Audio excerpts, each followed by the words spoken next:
Ai văzut răul cu ochii în arest? Da, l-am văzut pe cel care a promis că mă omora. Era un criminal, te dezbraci și îmi faci genuflexiuni. Și în momentul în care faci genuflexiuni iese din anus, a ieșit un cuțit frumos, erau doar presele. Se deschidea, era la, 40 cm, habar n-am. Mi-a promis că atunci când se întoarce mă va omorâ. Cât ai petrecut păzind VIP-uri pe la Pârnaie, pe la Mititica? A fost Sorin Ovidiu Vântu. Din El Staicu, Gigi Becali spunea că după ce a ieșit din camera de arest, a dat bani fiecărui coleg de cameră. VIP-urile rămân VIP-uri și după gratii atunci? Nu. Nu rămân. Păi, Ba da, hai că am văzut câte ceva pe acolo. Când a intrat el, ăștia se uitau la fotbal. Toți au dat pe OTV atunci, în momentul ăla. Și Dan Diaconscu le spune, hai să ne uităm la ce vă uitați toți, că nu țin să... Domnul, da, se poate. Uitam la OTV, se uitau toți la OTV. Dar eu am auzit povești de VIP care au ajuns acolo și care ar fi donat oricât, doar să poată să renoveze ei în urgență. Ar fi dat orice, da. Și arestul ăla este considerat, din anumite puncte de vedere, cel mai rău loc unde poți să fii în țară, nu? E foarte greu. Poți să fii arestat pentru o fugă de la locul accidentului și să împarți mâncarea cu 3 criminali. Un proxenet și un dealer de droguri. Și asta nu este tortură până la urmă? E o nerespectare a legii, în primul rând. Salutare tuturor și bine v-am regăsit la IGDLCC, adică informații gratis despre lucruri care costă și îmi face mare plăcere ca de fiecare dată să vă aduc aici polițiști deștepți. Sunt mai mulți decât credeți. Aveam un prieten în cariera asta când umblam mai des pe la poliție, nu că aveam eu un dosar, dar care spunea, George, să știi că nu suntem toți milițieni, mai suntem și milițieni deștepți. Făceau singur mișto unii de ei înșiși, un pic de autoironie nu strică. L-am mai avut aici în studio pe Dan Antonescu și vă încurajez să vedeți acel episod cu cel mai cunoscut, cel mai celebru investigator de crimă, mai ales din România, un om care a văzut sute de cazuri la viața lui, dar astăzi vreau să vă aduc un astfel de poveste de dincolo de porțile rușinii, cum zice cartea. Da. Ce-mi place mie când polițiștii români ies la pensie, ies din sistem și încep să povestească. Marian Tudor este polițist cu experiență de 14 ani în sistem și unul dintre oameni care ne poate povesti ce se întâmplă, ce se întâmpla cel puțin. Ce se întâmpla, da. Cu niște limite în arestul capitalei și nu numai. Bine ai venit, Marian. Bine v-am găsit. Mulțumesc pentru invitație, George. Cartea asta și curajul pe care... Întâi să vorbesc de curajul polițiștilor. Eu îi îndrum și îi încurajez să spună poveștile, pentru că oamenii pot înțelege că în uniforma aia se află și polițiști care își fac treaba bine, au întâmplări frumoase de povestit, au evenimente absolut interesante trăite și le-am spus tuturor și când lucram și după ce am demisionat din poliție, nu sunt beneficiar al unei pensii, le-am spus că polițistul care nu are povești frumoase de spus n-a fost polițist. E o pierdere pentru el. Nu cred că există polițist fără povești. Trebuie să existe. La petrecerile lor, dacă ați face un podcast cu 50 de inși de ăștia puși pe petrecere și să-și povestească ei viața, are și senzații, da? Deocamdată facem aceste podcasturi fără niciun fel de colaborare cu Poliția Română. Să nu vă mirați că dintr-o dată ați văzut, sunt la al doilea interviu cu un fost polițist. Cu toate astea nu neg că mi-ar plăcea să stau de vorbă și cu polițiști care acum investigează chestii. Sunt o mulțime de lucruri valoroase pe care le putem afla de la cei care și-au dedicat cariera, viața lor, unei meserii care înseamnă să ne protejeze pe noi toți. Așa este. Da? Da. Acum, discuția pe care vreau să am eu cu tine, Marian, în ăștia 14 ani, cât ai petrecut păzind VIP-uri pe la Pârnaie, pe la Mititica? Îmi încep cartea cu momentul în care sunt numit în funcția asta de șef al serviciului de reținere și arestare preventivă. A venit întâi o propunere, am respins propunerea. Asta nu era Beciu Domnesc, era ăla-altul. Sediul este în Beciu Domnesc, în arestul central. A fost, da? De serviciul de reținere și arestare preventivă era un mamut, cred că era cel mai mare serviciu din Poliția Română. Erau 350 de polițiști în subordinea mea, n-aveam niciun adjunct. Sediul era în arestul central, în Beciu Domnesc și de acolo mai erau încă 11 aresturi și trebuia să-i știu pe toți. Cu toate problemele și evenimentele lor și chiar îi știam. Deci nu e coleg să nu-l fi știut la față, după nume, după poreclă, după probleme. 2 ani de zile am fost, cum a zis un prieten să spun, Chiar mi-a lăsese un titlu de carte, Somelier la Beciul Domnesc. Bine că bine că nu te-a făcut vătaf. Da. Sau Temnicer, chelner. cum a zis domnul Striblea. Băi, până la urmă erai un temnicer al București. Da, ok, merge și asta, da. Dacă vreți să mai vedeți un interviu bun cu Marian Tudor, l-a făcut Cătălin Striblea, care știu că ai o bună relație de prietenie. Da, i-a plăcut draftul cărții și am fost onorat și bucuros să îl am alături la Bookfest București. A venit dumnealui și doamna Simona Antonescu. A fost o cerere a mea specială să întâlnești pe doamna, pentru că e un scriitor senzațional, contemporan, nou și e o bucurie să o întâlnești. A scris Chiajna din Casa Mușatinilor, printre altele, și mi-a plăcut Ultima Cruciadă, dar Chiajna este senzațional, roman istoric. Nu o să vă vină să credeți, dar polițiștii nu doar scriu cărți, ci și citesc. Și citesc, da. Păi nu, dar n-aveam cum să nu mă gândesc, băi, la câți oameni au trecut prin aresturile alea și au scris cărți, de ce dracu n-a scrie și omul care a condus arestul o carte? Poate dar scriau și acolo? Da. Eu știu că îi scriau pe George la Rahova, nu acolo. La George la Rahova în 3 săptămâni scriau 7 cărți. Mie mi-a luat 5 ani să scriu cartea asta. În 3 săptămâni scriau 7 cărți. O să avem un interviu foarte bun, așadar, așezați-vă comod. Stăm de vorbă cu Marian Tudor, care a scris Dincolo de porțile rușinii, un om care, exact cum ați auzit, a încercat să-i țină pe cei mai VIP dintre VIP în siguranță. Și violenți, și consumatori de droguri, femei, bărbați, bătrâni, copii. Da. A fost o provocare fantastică. Acum, într-o carte de genul ăsta, apropo, nu se vinde rău, nu? Ești mulțumit? S-a vândut bine? Humanitas a spus că a fost top 10 vânzări în 2024. Humanitas Cismigiu postase asta. Cărturești avea o postare în care spunea că e în top 10. Măcar dacă foștii tăi clienți au cumpărat și tot Nu e nicio glumă. La lansarea de la Humanitas Cismigiu, la un moment dat, bine, au stat oameni vreo 2 ore și jumătate la coadă la... Ai dat autografe. Da, dar am dat bine că ne-ai dat autografe la poliție. Mi s-a deformat mai semnătura. Acum dau autografe și mi se deformează mai semnătura. Și la un moment dat vine unul, cumpără cartea și zice, sper că n-ai scris și de mine. La asta mă gândeam. Băi, frate, ce aveți? Nu e nimic. N-am aruncat cu noroi în nimeni. N-a fost nicio obsesie să... Dar ai dat câteva nume, nu multe. Am dat cu acordul lor. Cu acordul lor. Da, sigur. Hai să spargem de la început gheața și spunem cine a acceptat.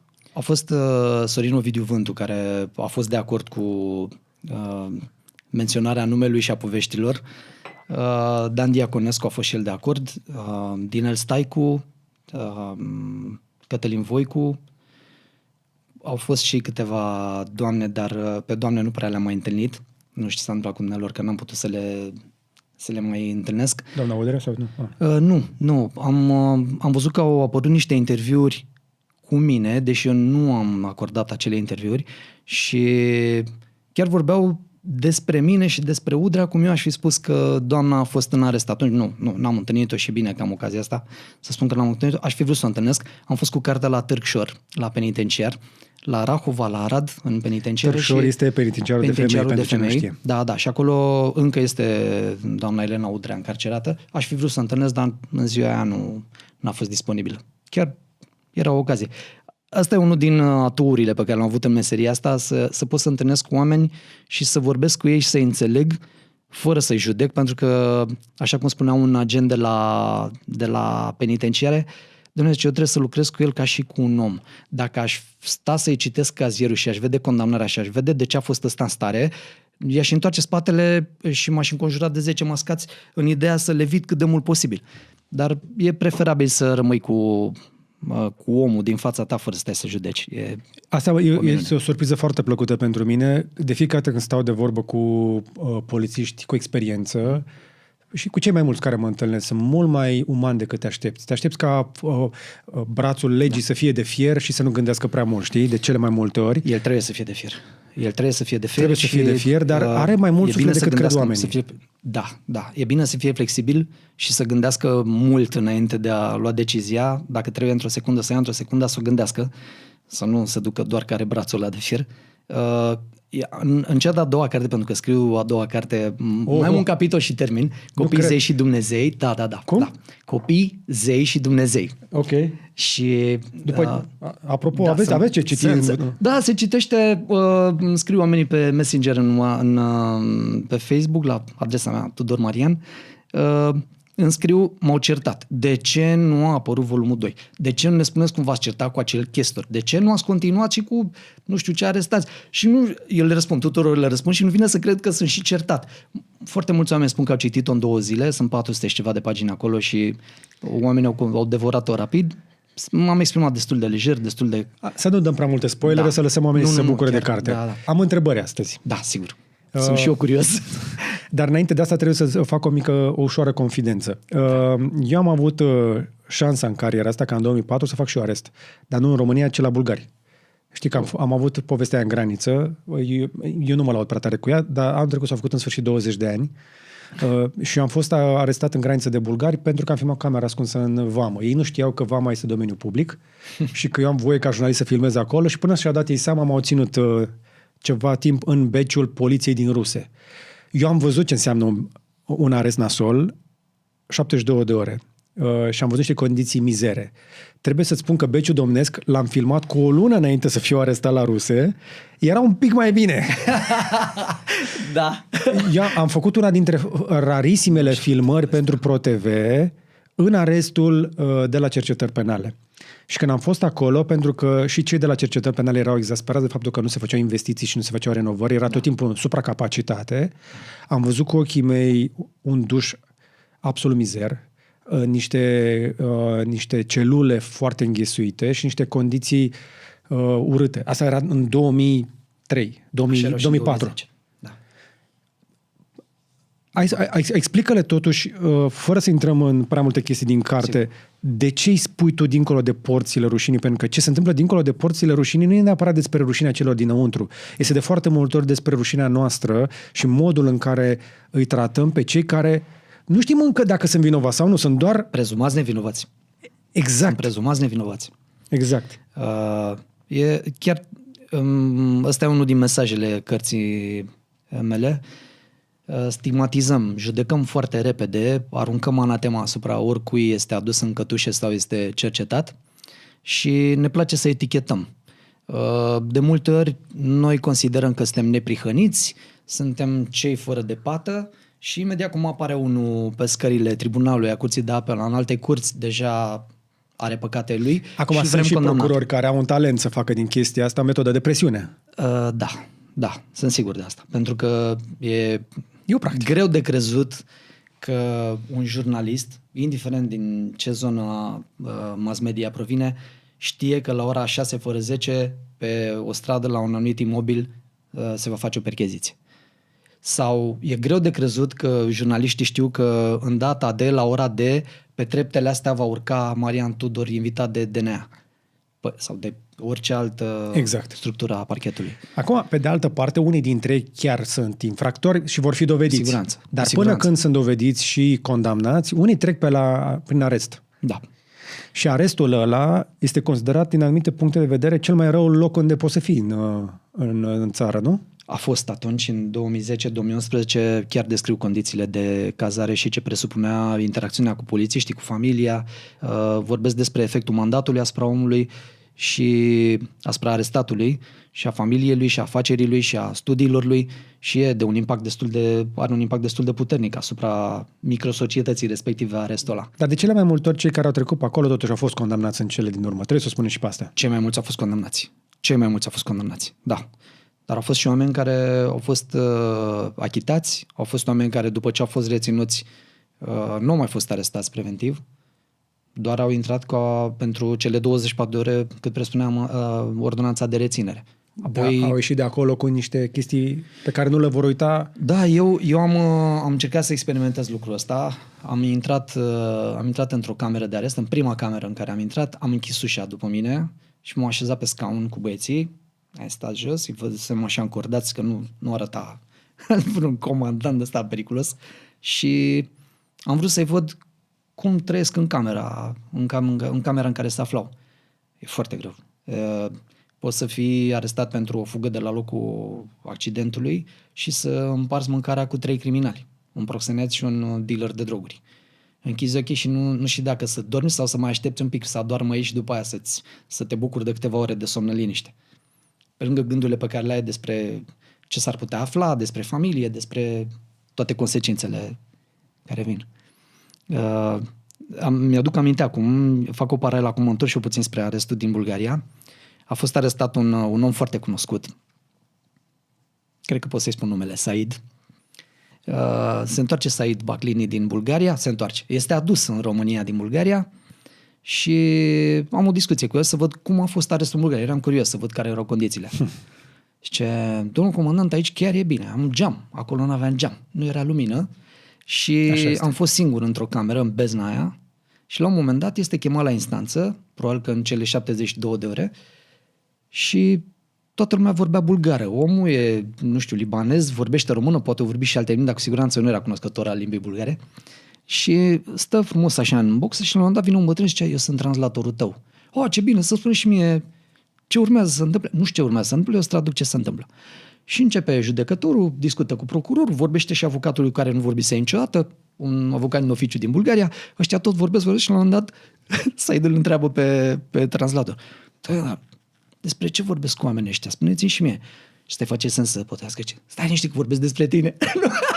Atât. Deci aia a fost toată forma de comunicare tradusă. Restul râzi. Nu, Doamne. Am aceeași poveste. E îngrozitor. Râde îngrozitor. Deci știi ce mi-a zis mie traducător? Mi-a zis, taci român prost. Dumnezeu. Taci român prost. Că nu vorbește acum. Și am zis, da, n-a să-ți traducător pentru mine, dar păi spuneți-mi ce spun. Păi spun ce ai făcut tu. Adică? Ce am făcut? Cum adică nu știi ce ai făcut? El judeca. Și mi-am dat seama în momentul ăla că traducătorul nu era acolo pentru mine. Da. Și da, îți confirm că în arestul din Ruse nu am avut fereastră. N-am avut nici saltea. Mi-a dat un pat metalic, m-am pus în ușă și am zis că nu intru. Și m-au trimis într-o cameră alăturată și a trebuit să aleg cea mai puțin jegoasă saltea. Și 3 zile am dormit pe geacă. Da. M-am lăsat cu geaca de pe mine. Și pun capul pe geacă. Să nu mi-am pernă. Da. Cred că am dormit 20 de ore pe zi. Refuzam realitatea. Mm-hmm. Mă trezeau la 2 ore așa cu zăvorul ăla. Vorbesc și eu de efectul zăvorului. Sunt 3 zăvoare aici.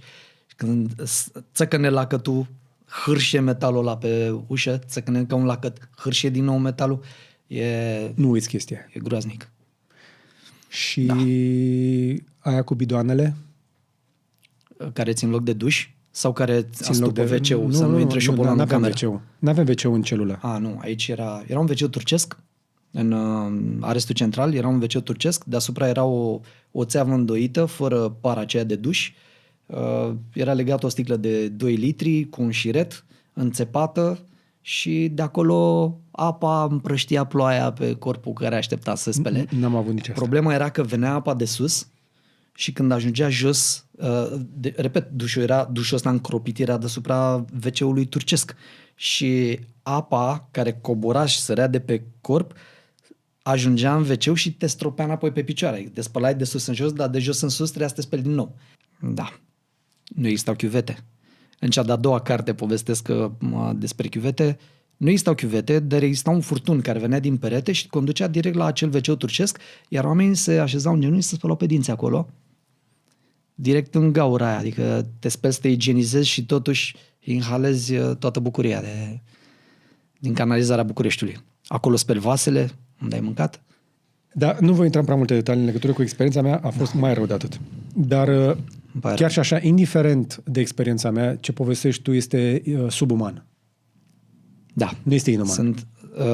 Este subuman. Da. Adică cei mai mulți oameni își tratează animalele de companie mai bine. Da, sunt de acord. Ca să fie efectul mai puternic, pentru că nu am scris în prima carte, am scris în cea de-a doua, povestesc care a fost substratul numirii mele în funcție. Eu vin în funcție undeva în februarie, cred, la începutul februarie 2010 și în iunie a vizitat România Comitetul European pentru Prevenirea Torturii. Este o comisie, un comitet adiacent Consiliului Europei.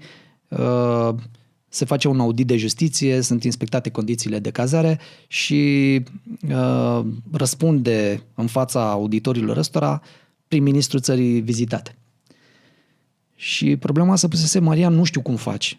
Trebuie să găsim proceduri corecte, dotare logistică, informarea polițiștilor, instruirea polițiștilor, coordonarea lor în așa fel încât comitetul Tu ești să ne amabil, a zis, găsească... nu, cred că a zis, Marian, fă ceva. Orientează-te. Fă ceva, Descurcă-te. orientează-te. Da, Exact. da. Hai, zi-o Și pe am zis, șleau. băi, dracu, din câte au de văzut în România asta, doar nu veni chiar la aresturile Bucureștiului. Sunt aresturi, sunt școli militare, sunt școli teologice. Oriunde autoritatea cuiva poate distruge persoana altcuiva, făcând uz de autoritatea pe care are, acolo comitetul poate interveni. Și sunt invitat înainte de venirea lor la Ministerul Justiției într-o comisie foarte largă, așa, cu participarea multor ministere. Întotdeauna eu întârziam, e o problemă a mea cu vizitele de lucru. Am întârziat, mi-am cerut scuze, m-am așezat undeva într-un codișor și zice, tu de unde ești? Sunt șeful serviciului de arestare. Dar stai în centru, că despre tine e vorba în ședința asta, unde erau toate ministerele. Zic, de ce? Pentru ce trebuie să fiu în mijloc? Păi cu siguranță pe tine te vor vizita. Dar de ce nu vizitează un spital unde pot să mă duc să mă internez pentru a mă opera de apendicită și medicul beneficiază de faptul că eu sunt inconștient, scoate un rinichi, face sex cu mine, habar n-am. Se poate întâmpla și așa ceva. Și se uitau la dar e posibil? Bă, oameni buni, veniți să vedeți ce am jos. Adică am întâlnit multe situații pe care asta m-a ajutat foarte mult în timp, mai ales în privat, să nu mă exclud nimic. Deci nu exclud nimic. Când analizez o cauză, pun totul pe masă și nu exclud nimic până când nu mă asigur că trebuie exclus. Da. Toată lumea credea că va fi vizitat arestul și culmea exact la arestul Poliției Capitale a venit. Pe bună dreptate. Aveau ce face, da, au găsit... Hai să zicem pe șleau, da, pe bună dreptate, adică arestul de la Capitală întotdeauna a fost nasol. A fost nasol, au fost și alte aresturi nasoale, doar că și aici în Capitală se întâmplă... Și cel din eforie. Da. Cel din eforie fusese închis înainte să vin eu. Poliția Capitalei a preluat acel arest al Direcției Cercetări Penale și a devenit Beciul Domnesc. Da. De pe urma acelor vizite, ni s-a dus vorba că nu ne tratăm bine arestații. Uh-huh. Și uite așa ne-am trezit că foarte mulți oameni care fac fapte grave în țara asta fug din România, se duc în fața unei instanțe din undeva, din Europa, în europeană, nu într-o țară bananieră, o altă țară democratică și spun în România condițiile de detenție sunt inumane, da. Nu mă extradați acolo. Și instanța zice, ok. Și dintr-o dată te trezești că noi nu ne mai putem recupera mari corupți sau cine știe ce criminali, oameni care au făcut fapte foarte grave aici. Și acum avem situația asta. As we speak, da? Deci, da. Așa. Da. Cazul Iorgulescu, spre exemplu, sau o grămadă care au fugit pe nu știu. Că și Sorin Oprescu. Da. Iată, Sorin Oprescu. Da. Avem o mulțime de cazuri de genul ăsta. De ce? Cum reușesc oameni ca Sorin Oprescu să convingă alte țări democratice, paranteză, noi avem un produs intern brut și suntem mai productivi decât Grecia în momentul ăsta și nu i-am convins pe greci că stăm în stare să ne ocupăm de un arestat. Așa, bun. Da. Nu cred că sunt analizate performanța economică. Performanțele, da, KPI-urile astea nu sunt văzute în instanță.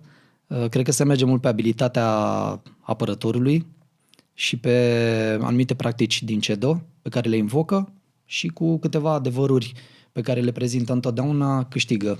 Deși România, într-adevăr, a făcut pași importanți și foarte mari în dezvoltarea economică, socială, politică, culturală și îmi place să cred și să spun că avem o direcție bună încă de dezvoltare, încă.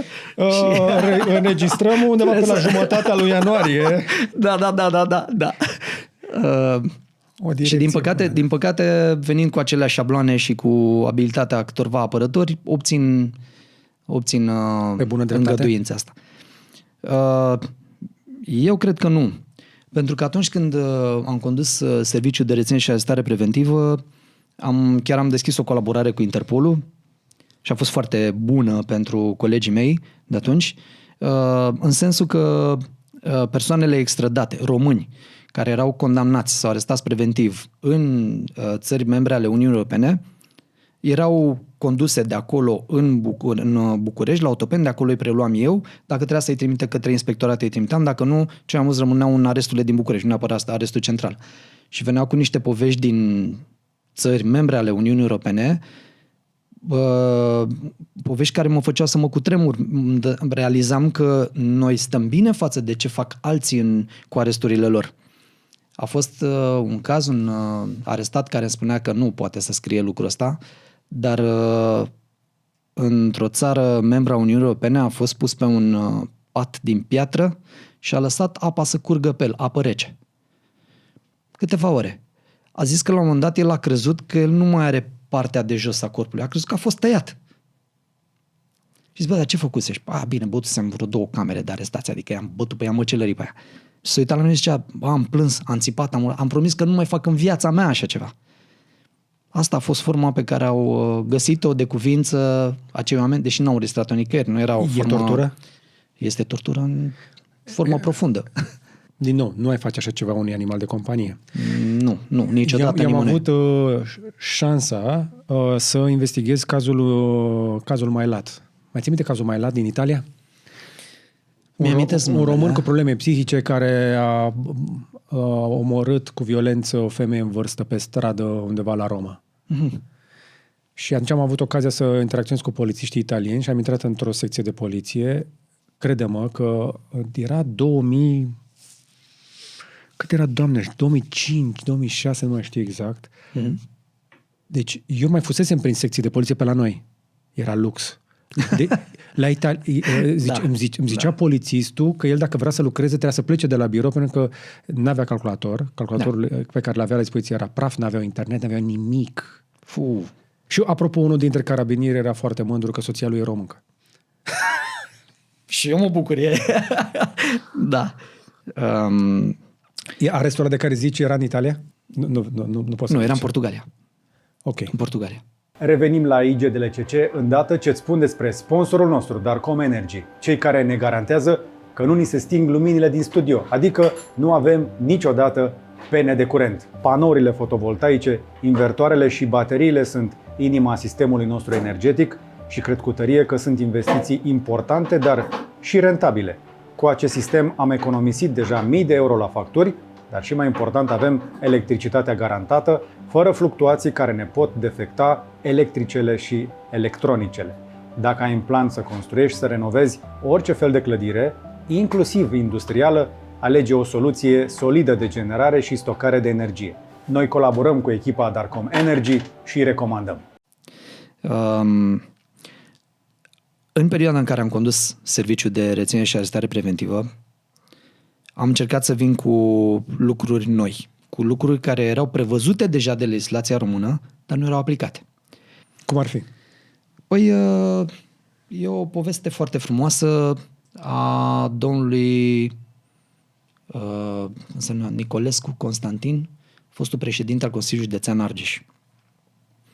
Omul ăsta este reținut, este adus în fața instanței cu propunerea de arestare, expiră termenul de 24 de ore, este lăsat liber cât timp instanța deliberează, pentru că nu poți să forțezi pe omul ăla să emită o decizie în termenul respectiv. Instanța emite mandat de arestare și omul face infart. Pur și simplu. I-a crăpat mușchiul inimii. Este condus de la Pitești la Floreasca, la Spitalul de Urgență Floreasca în București și se asigură pază arestatului, care a arestat, în momentul ăla, deși omul era în ATI la cardiologie, se oferă pază din partea IPJ Argeș. Și seara la televizor dumnealui făcea parte dintr-un partid și toți liderii arătau cu degetul spre Băsescu, spre sistemul ăsta opresiv, eu fiind reprezentantul sistemului opresiv, din păcate pentru mine. Spuneau toți, am venit să-l ajutăm pe Nea Costi, că e prietenul nostru, colegul nostru, dar intrau în ATI. Dimineața mă sună domnul inspector general și zice, domnule, ești obosit? Eu n-aveam numărul dumneavoastră, nu înțelegea cine. Ai fost aseară la petrecere la Spitalul Floreasca? Nu, m-am uitat și eu la televizor, dar nu știu ce căutau oamenii acolo. Păi nu e arestat? E arestat. Și nu e al tău? Adică dacă e în București? Nu, e DNA-ul cel care cercetează și IPJ Argeș asigură paza. Marian, dacă poți asigură tu paza din momentul ăsta, consider onor din emit eu o decizie, dar din momentul ăsta asigură paza. Și mă duc acolo și văd că 2 polițiști sunt fix bieți oameni, erau pe câte un scaun în fața ușii de la ATI, acum închisă, seara se văzuse larg deschisă cu toată pleiada aia la aniversare, la petrecerea asta tristă și îi întreb, băi, e arestat unul? Zice, nu știm, hai să păzim ușa.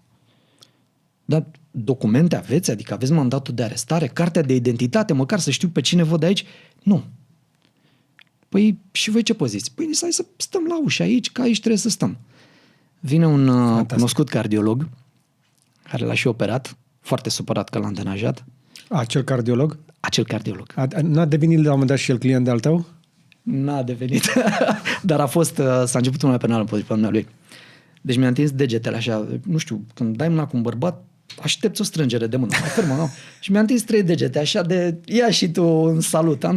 Și am prins degetele, m-am uitat în ochii lui, mult mai înalt decât mine, și când s-a prezentat profesor, doctor, cosmonaut, ce titluri avea acolo, l-am lăsat și am spus, sunt inspector principal, vorbeam încet. Și s-a plecat. Cum? Sunt inspector, spuneam funcțiește. L-am adus cu capul la nivelul meu și am strigat foarte tare când m-am uitat în ochii lui, am strâns mâna bine și am spus, am venit aici pentru că un judecător m-a trimis aici. Nu să stăm pe scaune, să păzim o ușă a unui spital. Eu nu vreau ca omul ăla să facă din nou infarct văzându-mă pe mine. Dar trebuie să mă lași, trebuie să înțelegi că trebuie să mă asigur că geamurile tale sunt protejate, că nu există alte uși, că medicii nu o să-i dea de milă un telefon să sune, că nu știi ce se poate întâmpla, sau nu-și uită nimeni un bisturiu ca omul ăsta să-și taie venele, că se poate sinucide. Trece prin foarte multe stări, iar eu trebuie să văd chestia asta. Și era plecat așa și strângeam de mână și s-a uitat și a zis, sunt doar doctor și eu sunt doar polițist, tu ce crezi că pot eu să-l operez sau tu crezi că poți să asiguri pază? Și am început și am făcut o procedură care a fost implementată și se aplică și acum, din 2011 în 2025. Și cum se întâmplă? Polițistul stă în ATI? Nu. Rămâne afară, se face un program de vizită, nimeni nu intră acolo până nu primește acordul șeful serviciului de... Dar are rezervă? Pază. Are rezervă. Geamurile sunt sigilate? Depinde de spital. Are gratii la geam? Unele spitale au, unele nu. Ok. Și sunt medici care nu-ți permit să-i încătușesc, pentru că dacă omul are o problemă și trebuie dus urgent în bloc operator, până cauzi cheia și o desfaci, omul a murit și nimeni nu are niciun interes în a distruge o viață, indiferent ce a făcut. Dar n-a scăpat nimeni de pe la ATI? N-a evadat niciunul de pe la ATI? Nu. Am avut o evadare urâtă, povestesc despre ea, o tentativă de evadare și acolo a fost de vină mintea nepricepută a unui coleg, a unui polițist, care a vrut să-și arate mușchi în fața unui arestat, iar arestatul a ales varianta de a-și vede copilul nou născut în acea zi și a cerut voie să-și sune familia, să întrebe dacă nașterea a decurs ok. Polițistul a zis că eu sunt șeful aici și eu îți spun când suni vineri. Păi s-a născut marți, suni vineri.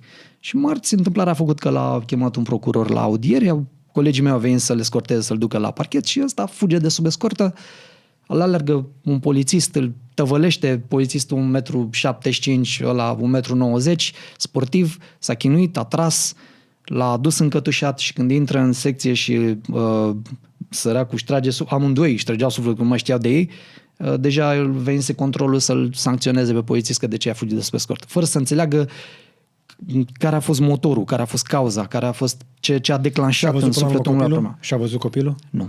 Nu. Dar se bucurau câțiva oameni că își va mai lua 3 ani pentru tentativă de evadare. Cine ce-a câștigat la asta? N-a câștigat nimeni nimic. Te aștepți de la omul ăla când iese să fie mai bun. Ori tu, stat, îi spui, îți mai dau 3 ani. Dar n-am vrut decât să aud pe nevasta mea sau pe maică mea spunând că a decurs bine nașterea, atât. Nu-l înrăiești, nu-l faci să te urască și când iese de acolo să răzbune pe toată societatea. Mă uitam acum la o știre din Bihor, cred, în care un recidivist omoară o mamă și pe fiul ei și după ce îi omoară, deci recidivist, da, executase pentru alte fapte, are și un simț al erotismului și vrea să-și violeze o femeie. Stai și te gândești, bă, e clar că acolo motorașele sunt distruse, sunt strigate, dar a avut cineva timp de el? A încercat cineva să-l urmărească și să anticipeze cumva gândirea lui, să vadă care sunt cauzele care l-au dus aici? Că întâlnești un hoț care fură din buzunare și afli că acasă locuiește în 2 camere de 3x2 cu încă 8 membri ai familiei, cum spuneai, cu un tată cu un picior de lemn și mama cu un ochi de sticlă și cu o grămadă de copii pe care nu știu nici măcar cum se numesc, unii dintre ei, trebuie să gândească că eu trebuie să aduc niște bani. Eu nu-i dau dreptate că asta trebuie să facă. Dar el către asta e orientat, să fure în momentul ăla. Și e prins. Și va executa 4 ani. Ce fac cei 7 inși de acasă? Ce vor face? Training day. Pentru cei 7 pregătește de facultate. Dul să aducă bani. Îi se mai spune și facultate închisorii. Da. Apropo de chestia asta, sunt câteva cuvinte care mă fascinează când vine vorba de sistemul nostru penitenciar. Arest vine de la aret. Trebuie să-l oprești pe făptaș, da? Deci arestul nu este un loc unde te ascundem, este un loc unde te oprim. Da. După care te judecăm, după care te băgăm într-un sistem penitenciar pentru penitență, pentru a înțelege greșeala Exact. și a te reabilita. Da. Nu apare nicăieri pedeapsa aici. Adică nu apare nicăieri conceptul ăsta că trebuie ca eu... Strivirea ființei umane. Exact. Că Da, ce așa. drept am eu să strivesc o altă ființă umană, chiar dacă ăla a greșit conform societății, regulilor societății. Că, din nou, cine sunt eu să judec un alt om? Până la urmă nu fac altceva decât să îl opresc, nu? Aret, îl arestez, îl judec și apoi îl introduc într-un sistem penitenciar pentru a-l reabilita. Ratăm la aproape toate etapele. Dacă îmi permiți, hai să vezi cum încep cartea cu un Catren al lui Omar Khayyam. Deci omul ăsta a scris în secolul XII așa ceva și m-a fascinat. Cam asta e ideea cărții. Și am găsit acum momentul să vorbesc despre el. În lume, spunem cine în păcat n-a căzut, îmi spui? Cine n-a greșit cu nimic, oarecum a trăit, îmi spui? Dacă pentru că fac rău, tu cu rău mă pedepsești, spune-mi, între tine și mine unde e diferența, îmi spui? Exact. Secolul XII. Suntem în Exact. 21 și nu înțelegem. Ăsta e motivul pentru care am vrut să ne vedem astăzi, pentru că de la ideea asta am plecat. Și, într-adevăr, nu este nimeni nevinovat, dar nu suntem toți vinovați. Așa este. Da? Și atunci nu există alb sau negru. Trăim într-o lume în care simplificăm foarte mult și ajungem să pedepsim pe toată lumea. Ne pedepsim și pe noi. Și ne facem foarte mult rău. Da, șabloanele fac rău. Șabloanele fac rău. Cu cât introducem anumite cazuri în șabloane, cu atât suntem mai siguri că ceva e în neregulă cu noi. Dar întrebarea la care mă întorc este sistemul nostru în care îi oprim, aret, face mai mult rău decât bine sau este acolo unde trebuie să fie? Complicată întrebare. Foarte complicată. Arestul trebuie să fie o măsură excepțională. Trebuie să fie o măsură excepțională. Pentru că cu toții când vedem câte o știre de genul ăsta, de ce nu l-a arestat? Da. Suntem nebuni. Vrem pe toată lumea. Trebuie să-l oprim pe nebun. Da. Pe bună dreptate. Sunt situații în care te întreb de ce nu l-au arestat. Sigur. Pentru că din ceea ce afli... Cazul de mai devreme, da. Omul ăla trebuia a oprit. ucis și vrea Nu? să violeze. De-aia zice arest. Da. Trebuie oprit. Da. Vorbeam cu un prieten pe care îl menționez foarte des în carte, Marian Geantă, chiar acum, în curte. Și încercam să-mi amintesc un episod, pentru că scriu acum despre arestarea celor 3 loturi de vameși, 220 de oameni arestați atunci, într-o perioadă extrem de scurtă și a fost o provocare pe care nu cred că am mai întâlnit-o sistemul penitenciar de atunci până acum. Unul din polițiștii de frontieră a intrat în sevraj, în instanță, pentru că el era alcoolic. Trecuse de filtrele DGIP care ar trebui să spună, băi, ai o problemă cu un angajat al tău. Omul ăsta era alcoolic și a intrat în sevraj în instanță. Și s-a făcut rău, cu vomă, cu să facă pe el. Eu stau și mă gândesc acum, fiind judecător, stai undeva sus, așa, pe un piedestal și vezi pe ăla care e o curcă beată, la propriu, n-are capacitatea să-și spună numele și tu îi ceri să se apere. Și emiți mandat de arestare. Dar puteai să-l internezi într-o instituție, îl internezi pentru o perioadă de, 20 de zile și cer instituției să mă anunțe în cele 20 de zile, din 2 în 2 zile, să-mi spune care e evoluția clinică a persoanei respective.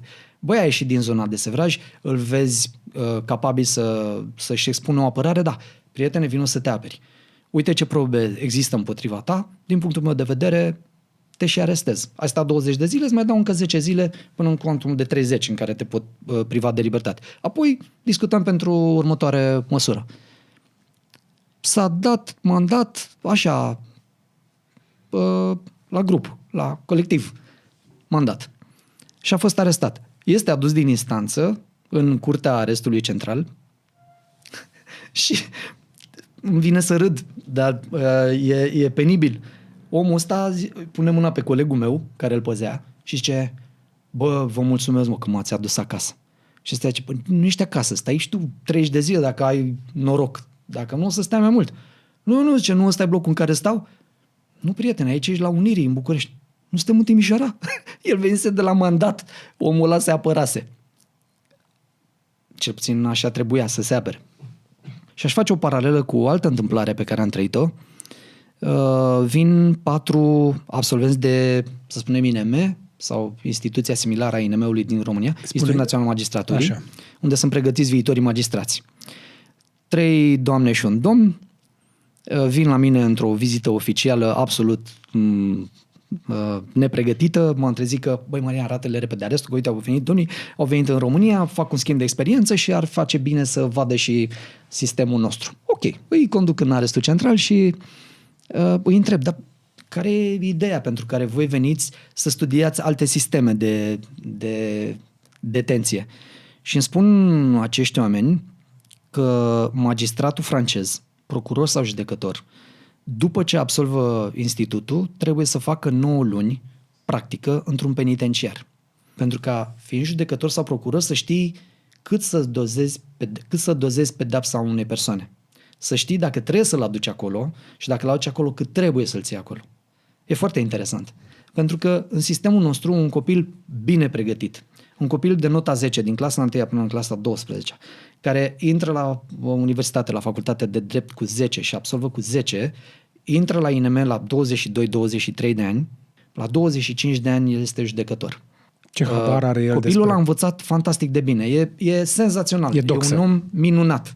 Dar experiența de viață tinde spre 0.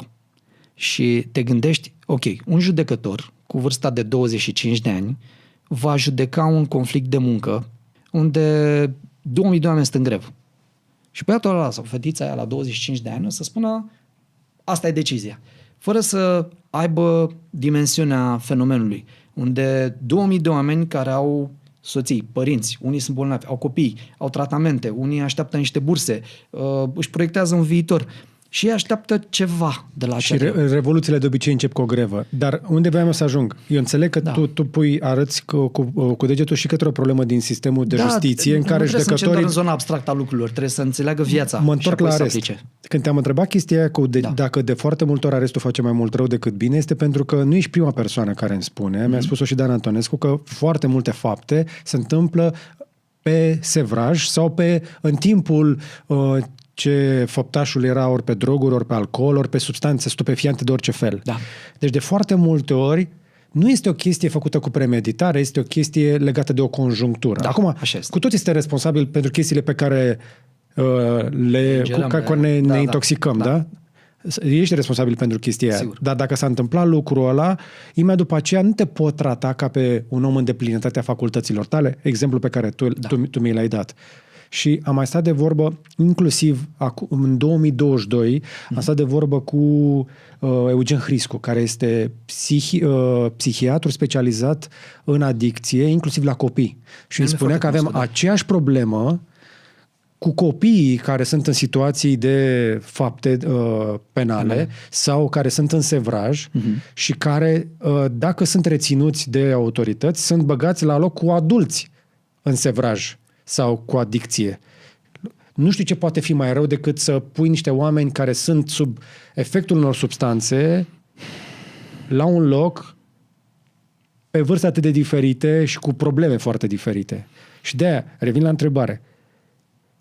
Au dreptate oamenii ăștia care fug din România și se duc și zic: nu mă dați la români că e nasol în arest?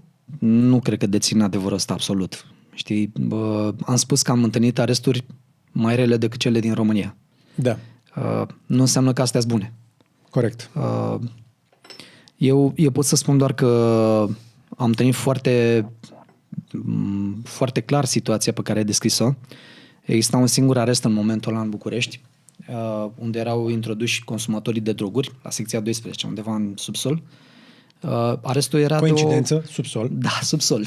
Este arestul ăla, când intru în el, îl descriu foarte bine în carte, alb, de un alb imaculat. Arăta ca o carmangerie, de-aia înainte de a da drumul la afacere. Faianță albă, lustruită frumos, neoane foarte puternice, cu un băzii de la constant, ușile vopsite frumos. Când deschideai o ușă, intrai într-un alt ev, vedeai o peșteră în care oameni cu unghiile mâncate, mâinile înnegrite, umbre, cu vomă și cu urină pe ei, așteptau să fie aleși de medici, să spună dacă pot fi duși în alte aresturi sau își spășesc acolo mandatul de arestare. Și tot vedeam că am probleme cu medicii și asistenții, pentru că erau foarte puțini și de foarte multe ori se duceau la arestul drogaților, cum le spuneau colegii, și atunci vizitez arestul ăsta și iau decizia să-i mut pe toți în arestul central, pentru că acolo aveam deja medici. De ce să plece într-o altă parte când pot să-i am aici? Iau decizia asta și colegii mei îmi spun: știți, i-a arestat domnul senator. Păi dacă auzi partidul acum că noi am adus drogații care sunt acolo de când e lumea, nu o să spună că ați făcut-o special? Nu, chiar nu mă interesează ce spune nimeni. Pe mine mă interesează să fie aici, lângă medici. Și povestesc cum consumatorii aia întrebau din 2 în 2 minute în ce zi se află și cât e ceasul. Fantastic. Cum erau mințiți de colegii mei care cumpărau blistere întregi de aspirină, le spărgeau în 2 sau în 4 și dacă tot țandăr de aia sub limbă și mințeau că-s metadoane luate așa cum s-au priceput de la antidrog și îi lasă să doarmă. Și cu placebo, sub limbă, îi păcăleau, da. Pentru că și placebo funcționează. Sunt Funcționează, medicamente care sunt descalificate pentru că nu trec de placebo. Sunt bătute de placebo. Știi chestia asta? Incredibil, nu știu, nu. Există, nu, de foarte tare idea. Un medicament nu va fi autorizat dacă e bătut de placebo. Deci trebuie să fie mai bun decât placebo. Pentru că de foarte multe ori placebo funcționează. Interesantă idea, da. Foarte corect. De povestea se încheie foarte haios cu o doamnă care e foarte supărată pe mine. Ies din arestul central, ies din arestul secției 12 și mă uit încă o dată la albul ăla imaculata și nu pot să cred că dezastrul ăla din camere era atât de bine împachetat în cămăruțele alea. Lipsea Kubrick acolo. Da, Stanley Kubrick, da. Clockwork Uite, Orange. am aici câteva întrebări, să știi. Curtea Europeană a Drepturilor Omului a condamnat totuși România în 2017 pentru condițiile din închisori. Așadar, ca să închidem subiectul ăsta, până la urmă, cine este mai neîndreptățit de aceste condiții? Polițistul din arest care trebuie să-i păzească sau infractorul? Da, foarte corectă întrebarea. Pentru că de multe ori polițiștii care se pensionează de la arest spun că au și ei 20 de ani de pârnaie. Condițiile sunt foarte grele și pentru ei, pentru că dacă un arestat beneficiază de o fereastră în camera aia, chiar dacă e acoperită de încă 4 straturi de gratii, polițistul nu are nicio fereastră. Cum așa? Nu, ei nu sunt prevăzute aresturile astea cu așa ceva. Nu au ferestre. Deci ei când intri pe tură, tu intri la beci. Da. Foarte mulți polițiști de la arest sunt albi, sunt bolnăvicioși, au cercăne, mulți au diabet, lipsă de activitate totală. Stai pe un scaun, îți bâzie ăla în cap și atât. Am întâlnit o situație în care îmi veniseră, se schimbase, eu eram șeful CCT la secția 7, răspundeam de arestul secției 7 și se schimbă, sunt duși bărbații de acolo și sunt aduse femeile arestate din București și Ilfov și la structurile astea de parchet, DICOT și DNA. Și eram destul de interesat de subiect. Aveam 26-27 de ani și răspundeam de 35 de femei arestate, 40 de femei arestate, plus colegele mele. Ele, când au zis că un puștan răspunde de asta, au avut și ele o atitudine, le înțeleg și le dau dreptate, pe cât de răutăcioase au fost în prima zi, pe atât de amabile și de drăguțe au fost, inclusiv acum, dacă mă întâlnesc cu Carmen, cu Nicoleta, ne strângem în brațe, am rămas prieteni foarte buni. În săptămâna în care au venit ele, într-o seară am venit în arest. Veneam de undeva din oraș, zic, băi, ia să mă opresc un pic să văd ce probleme ar putea să fie seara în arestul secției 7. Și când mă duc, colega mea nu mă aude că intru și completa o revistă de asta, de integrame. Și ascunde săraca revista, se uită la mine așa speriată și nu știe ce să facă și îi fac semn că nu e nicio problemă. Zice, las că vă știu pe voi șefi ăștia, voi să-mi faceți acum un raport și o să-mi tăiați din salariu că eu completam asta. Zic, bă, femeie, scuză-mă puțin, e 12 noaptea, 1, habar n-am, era noapte. Arestatele dorm. Tu stai pe un scaun la o masă, fără televizor, fără radio, că n-ai voie nimic potrivit unui ordin tâmpit pe care l-aveam. Ordinul fusese bun în urmă cu 10-15 ani, dar nimeni nu-l actualizase. Eu sunt de acord ca tu să completezi ceva, să ai mintea funcțională, să nu dormi, să rămâi vigilă și să poți să răspunzi, că cine știe, poate are cineva o urgență și trebuie să fie acolo. Nu mă, dar poți să păstrezi. Dar integramele sunt o chestie foarte mișto. Foarte bună, foarte bună. Îți masează creierul ăla. Mai bună decât Sudoku. Da. Mai bună? Îmi place și Sudoku, e bun. Da, dar la integrame trebuie să mai știi și altceva. La integrame, da, trebuie să mai și citești, nu doar să scrii, mai și citești. Da. Și am rămas, polițistele m-au apreciat foarte mult pentru ideea asta, că nu trebuia să mă duc spre un ordin prost, imposibil de aplicat, trebuia doar să înțeleg ce mă interesa pe mine. Și deci îi pedepsim și pe polițiști și pe polițiști. Polițiștii bieții de ei, de acolo, de la aresturi, au execută și ei, da. Din păcate. Sunt șefii la curent cu toată situația asta? Eu vorbesc de momentul 2010-2011 și pot să spun sigur, cu siguranță, cu certitudine, că acei șefi nu știau de situațiile pe care eu le-am întâlnit și le-am scos din noroiul ăla și le-am pus pe masă. De ce? Cum adică nu se știa? De ce? Să fii... Unde se rupea informația? Subteran, tortură, polițiști deasupra, șefii aici. Da. Ideea era așa. Noi în 2010 eram post-aderare. 2007 intrase în Uniunea Europeană, s-au schimbat foarte mult structurile în perioada aia, s-au schimbat și procedurile. Ideea e că poliția a încercat să răspundă foarte rapid cerințelor societății și să se alinieze la posibilitățile celorlalte poliții din Uniunea Europeană și au venit fiecare. Eu de la rutieră vreau nu știu ce, eu de la prevenire vreau. Apăruseră conceptul de prevenire, de la poliția școlară, de la tot felul de servicii care fuseseră nou înființate și oamenii ăștia trebuia să le gândească atunci să le găsească o soluție. Aresturile existau de când lumea. Ai poliția, ai arest. Problema e că polițiștii de la aresturi nu erau băgați în seamă de nimeni. Foarte mulți polițiști de la arest ajungeau la arest pentru că șefii considerau că dacă nu răspunzi la acest cer... Batalion disciplinar. Batalion disciplinar la arest. Și, fantastic. Da. Și nu reușea să ridice undeva problemele la care au foarte multe, nu puteau fi ridicate la filo, să fie văzute de un manager care poate să facă ceva. Deci pe tine te-au trimis acolo să drenezi un pic mlaștina aia, pentru că deja se urla prea tare de afară și riscam să ne luăm mai tare de la CEDO decât ne-am luat-o. Da. Acum șefii știu de chestia asta și cu toate astea condițiile de detenție din România nu se îmbunătățesc. Avem un mare penitenciar în lucru. Da? Și noi de aici de pe margine ne uităm cu toții și zicem, păi dacă au făcut ceva rău, trebuie să-i pedepsim. Corect, asta nu înseamnă că trebuie să-i torturăm. Cădem de acord în legătură cu chestia asta, că dacă cerem respect pentru noi, ar trebui să și oferim respect, inclusiv pentru cei care au greșit. Care e diferența între noi și ei atunci? Exact ce spune omul ăsta în secolul XII. După ce am plecat, întâmplarea a făcut că e un conflict foarte mare între mine și același domn Chestor despre care vorbesc în carte. Inspectorul general al Poliției Române mă cheamă în direcția control intern și intru în poliției, în structura asta de control intern a Poliției Române. DGIP? Nu. DCI. Direcția de control intern. Super. Da. Ideea e că împreună cu un coleg am reușit să creionăm actualul ordin care se aplică și acum în 2025 în Poliția Română de organizare și funcționare a aresturilor. Și tot atunci, cu același coleg, am reușit să intrăm într-un proiect manageriat de Ministerul Justiției, în care am reușit să atragem 1,1 milioane de euro investiții din Norway Grants cu titlu gratuit pentru aresturile din România.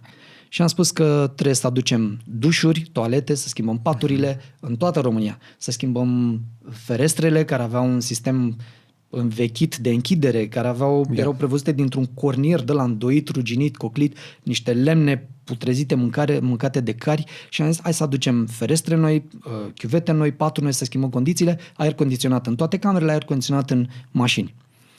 A fost o idee bună, a fost un război al meu inclusiv cu câteva persoane din instituțiile europene care mi-au zis că dintr-un 1,1 milioane ar trebui să rămână 1,3, 500.000 să ducă într-o zonă de training. N-am fost de acord cu suma aia, era prea mare, eram prea fericit să fac rost de 1,8 milioane și să dau 500.000 de euro doar pentru training cu polițiștilor. Și pentru că cineva îmi spusese că e posibil, am venit cu ideea de train of trainers. Am zis, ok, vreți să cheltuim o parte din bani pentru training. Eu vin cu ideea să trainuiți 20 de polițiști care să devină la rândul lor instructor pentru toți cei 1300. Și o duc așa în valuri, dar nu puteți să-mi spuneți că veți cheltui $500.000 de euro instruindu-i pe toți 1300, doar 2 persoane sau 4 persoane. Și cu specialiști din Norvegia, din Olanda, din alte țări, care nu aveau același sistem cu noi. Și nu m-a ajutat cu nimic. Degeaba vine un olandez și îmi spune cum sunt regulile lui dacă nu sunt aplicabile mie. Și au strâns din dinți, au acceptat până la urmă.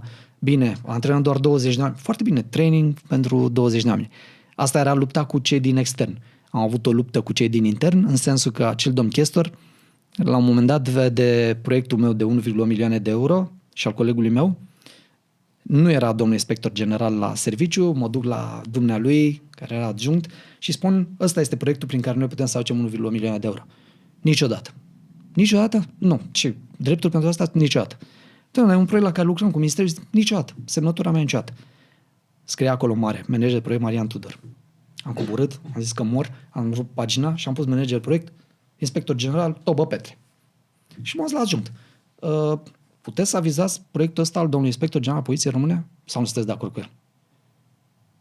Și l-a avizat. Am fost de acord să plece spre mine. Nu am putut altfel. Nu mi-a ridicat nimeni nicio statuie, dar nu puteam să duc o idee care ținea de semnătură.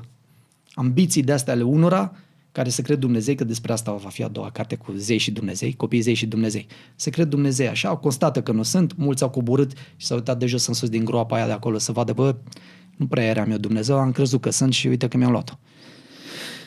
Da, scuze-mă, se leagă foarte bine cu următoarea întrebare. Da, te rog. VIP-urile rămân VIP-uri și după gratii atunci? Nu. Nu rămân. Păi, ba da, hai că am văzut câte ceva pe acolo. Aveau exact aceleași condiții ca toți ceilalți. Aceleași condiții, fără hai că excepție. am văzut pachetele alea intrând. Deci pachetele, se făceau anumite excepții sunt... pentru condițiile puteau fi îmbunătățite cu mari eforturi de niște pachete care intrau și ieșeau. Nu. Îți spun de pachete acum. Am scris în carte despre pachete. Ideea e așa. Îl ai pe un om potent. Chelu. De la Galați fusese și el arestat în perioada aia. Sau Sorin Ovidiu Vântu. Sau, nu știu, un om potent. Said sau oricine altcineva. El are în cameră încă 7 oameni.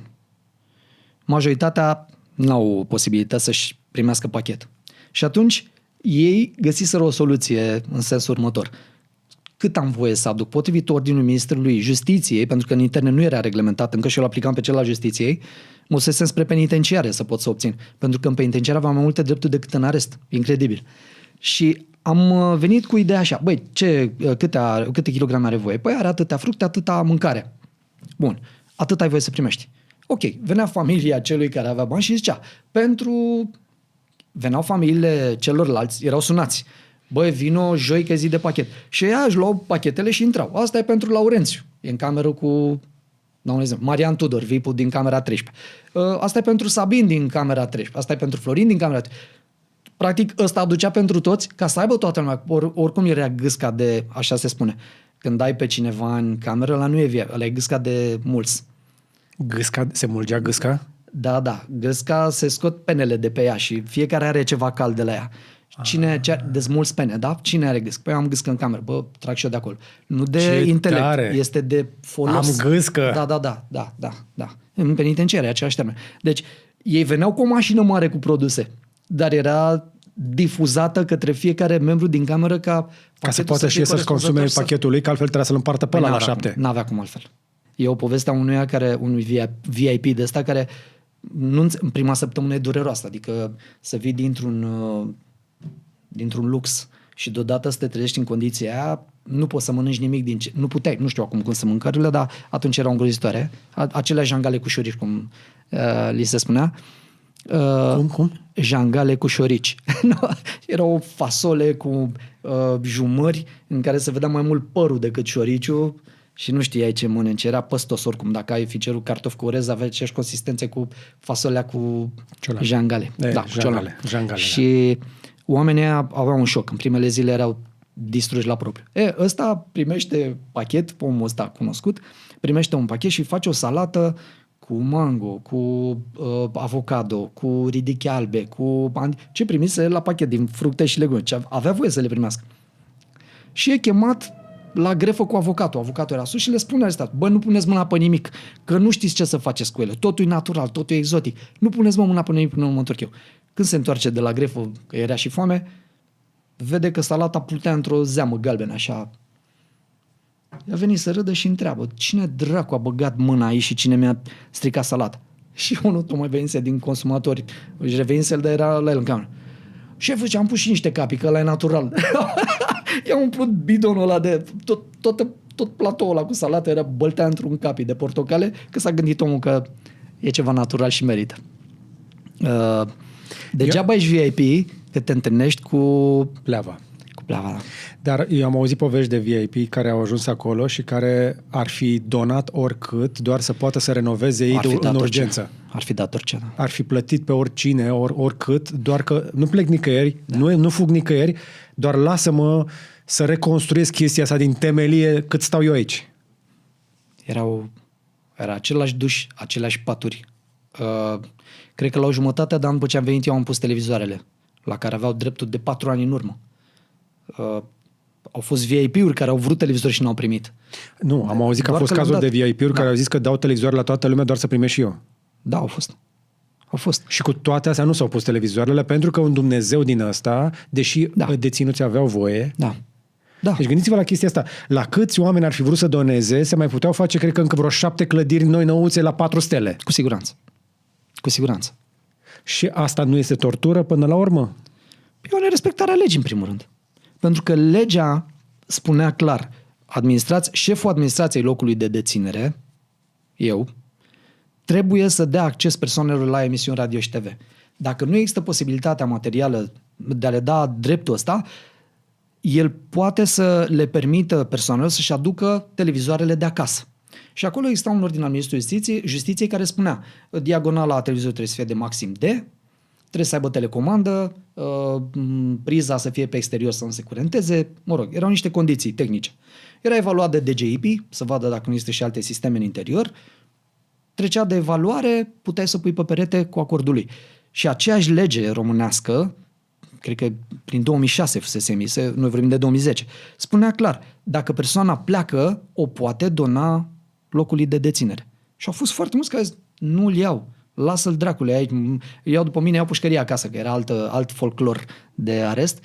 Și mă bucuram că majoritatea celor din arest era dată de cei care nu au condiții. Și nici dracu nu avea bani să le aducă și televizor, că nu aveau bani de parizer, dar să le mai aducă televizor. Și de asta au apărut și legende în care, multe reale, în care spuneau: bă, le dau și celor de la camera dreptul numai să primesc. Și era ușor. Ai dreptul să primești, nu? Da. Bine, după aia începeau luptele intestine, cine controlează telecomanda, de asta e altă discuție. Altă discuție, da. De obicei, cine aduce televizorul e Dumnezeu acolo. Ele. Bosolanu. Bosolanu. Da. Pe ce stăteau televizoarele aprinse mai des? Păi când le-am introdus, era campionatul european de fotbal sau mondial, 2010, în iunie.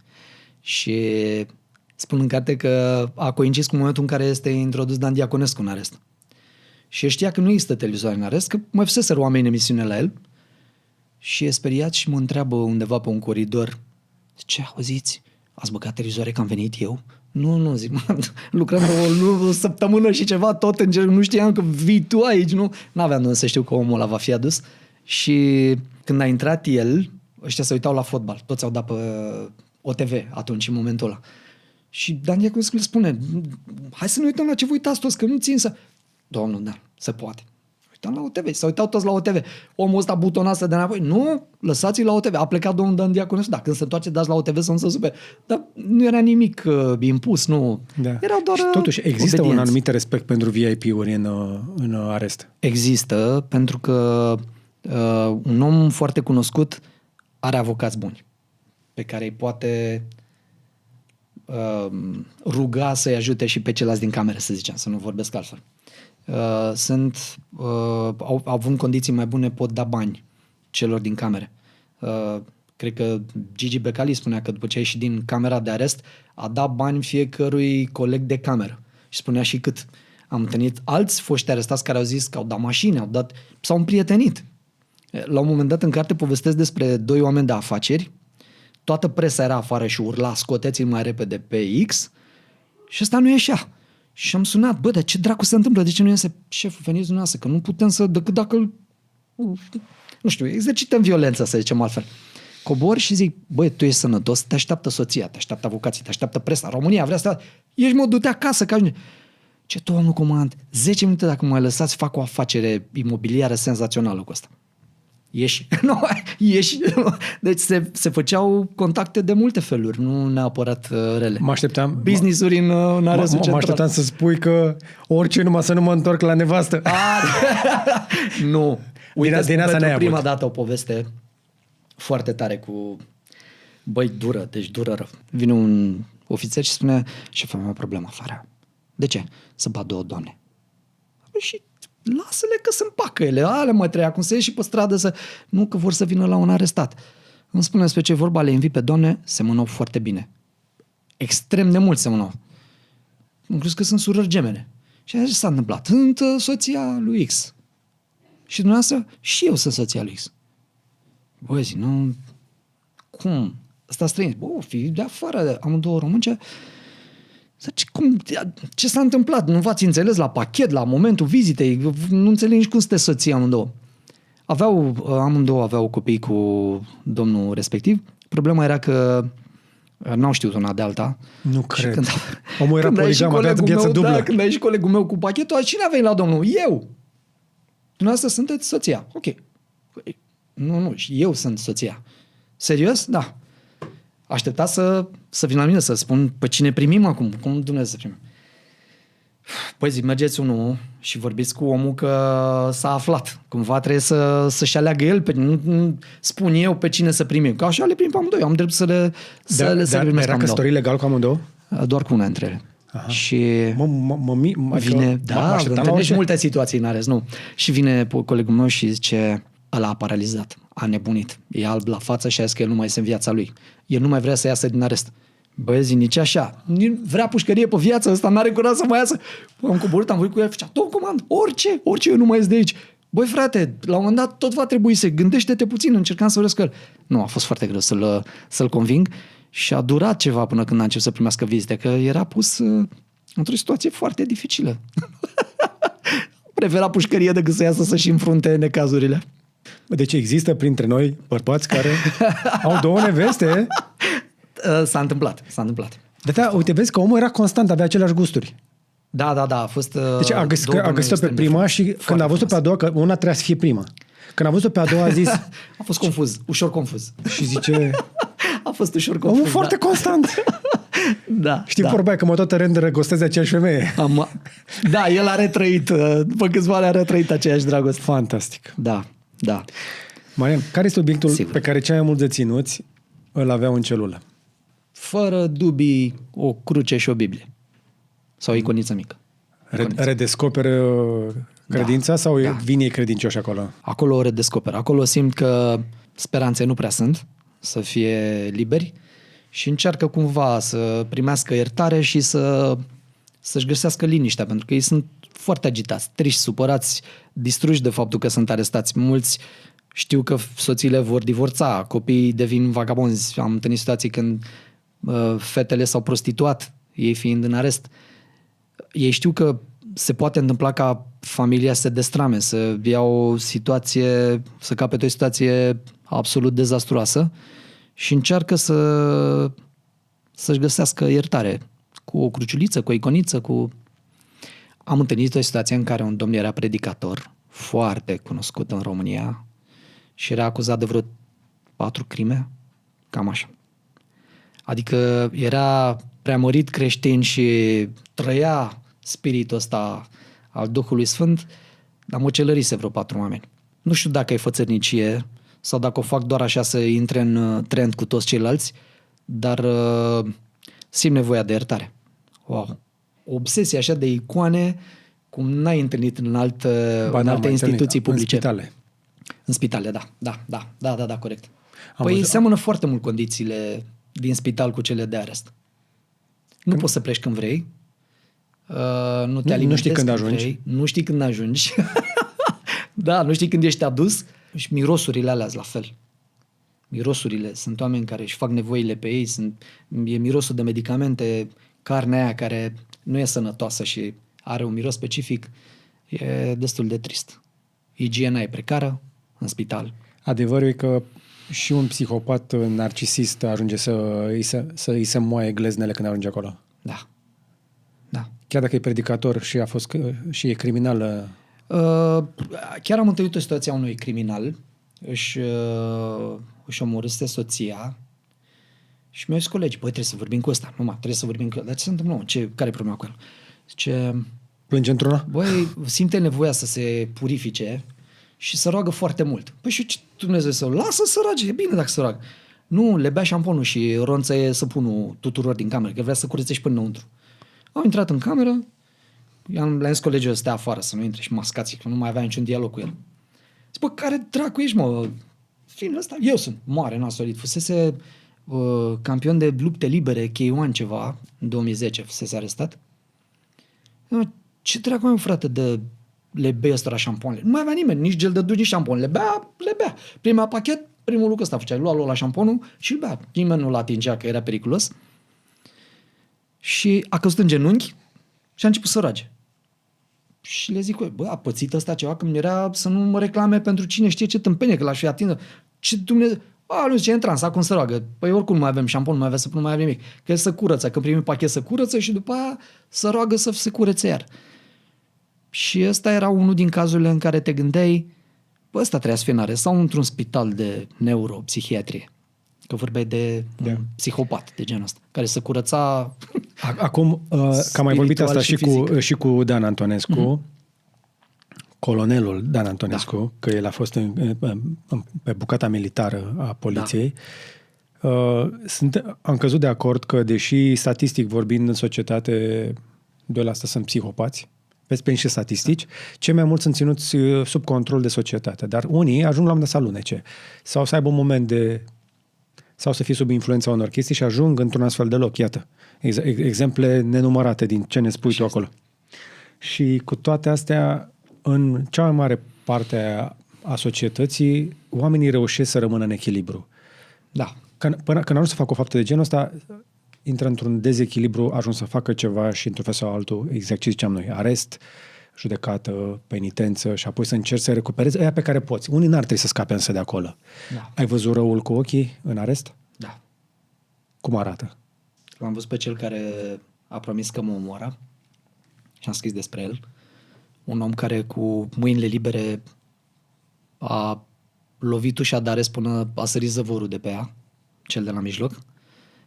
A vrut să deturneze avionul în care urma să fie transportat în... Pasaris. Nu. Nu Pasaris? Nu. I-am dat un alt nume aici, George Murgoș, dar e altcineva. N-am vrut să spun cine e omul.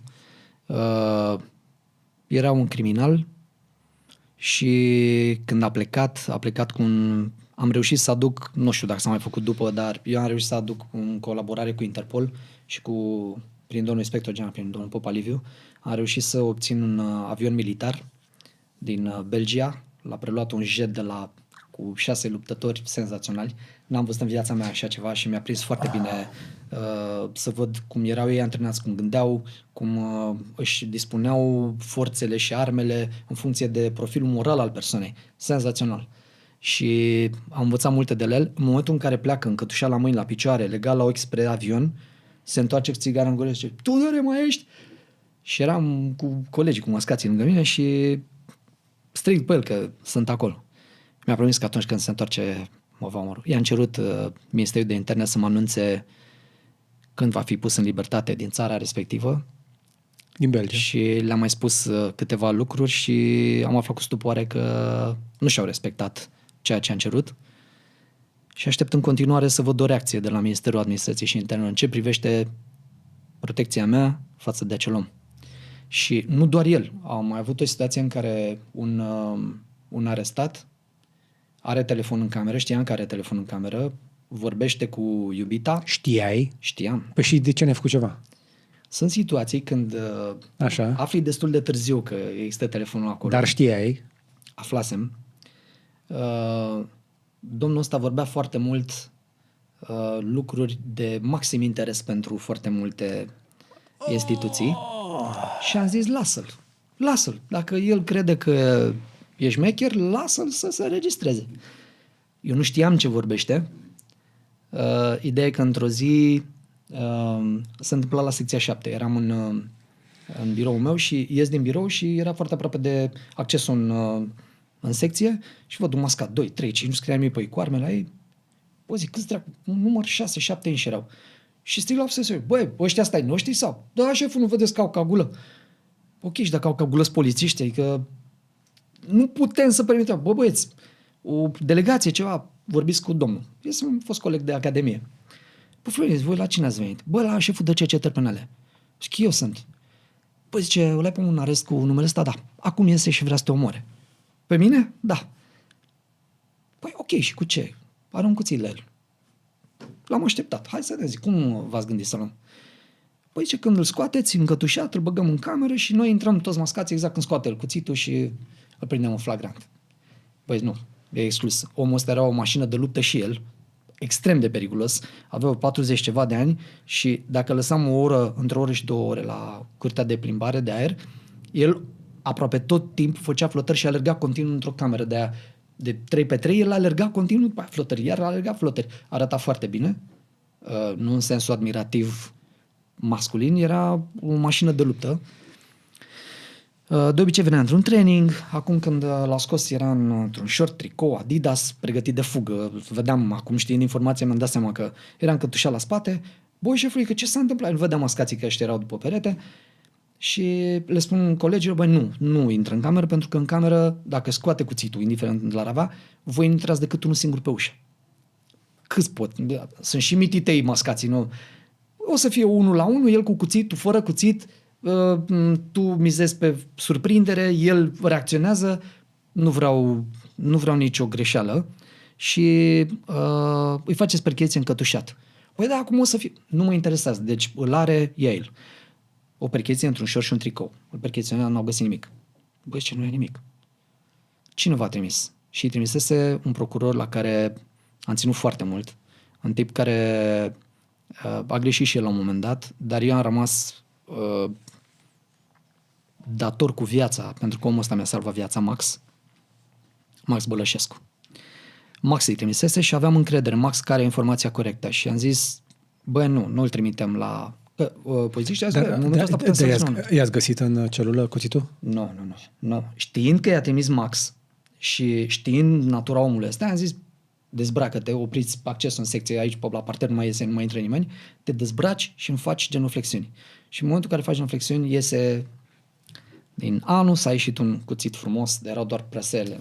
Se deschidea, era la, 40 cm, habar n-am. Cum? Da, se deschidea cuțitul din presele, da, cu un briceac, dar era foarte mare, cam așa erau doar mânerele.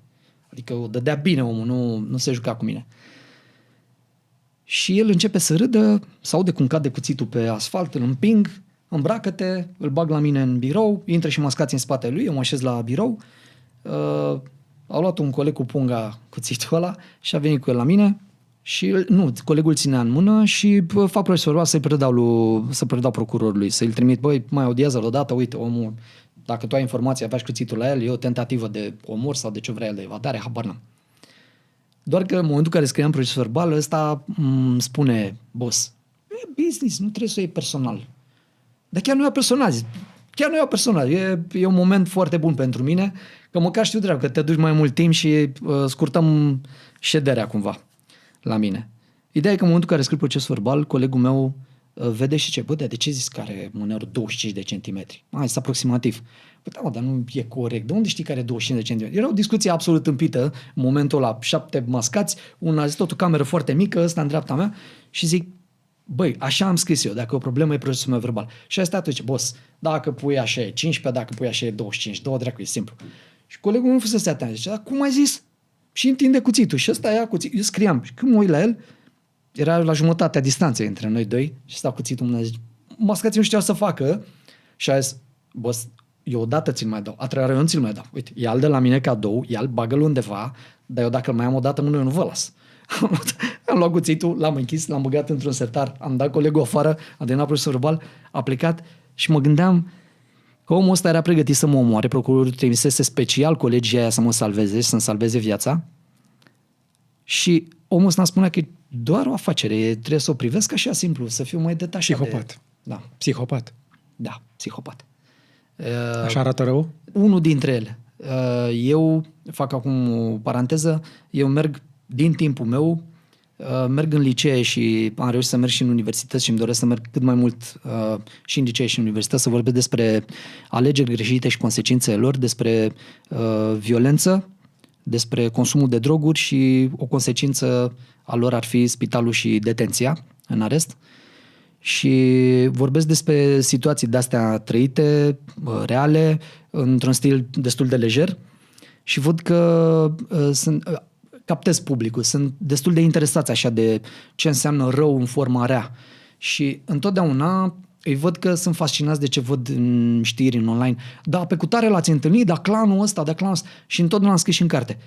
Nu vreau să vorbesc despre clanul X sau Y, pentru că fără să vrem, noi toți i-am umflat cu pompa pe unii care nu merită menționați. Nu trebuie să le spunem numele, nu trebuie să spunem că dețin nu știu ce naiba. Pentru că sau cei mai nu mulți știu ce dintre faptă ei sunt narcisiști. Și narcisicul se hrănește din atenție. Sunt.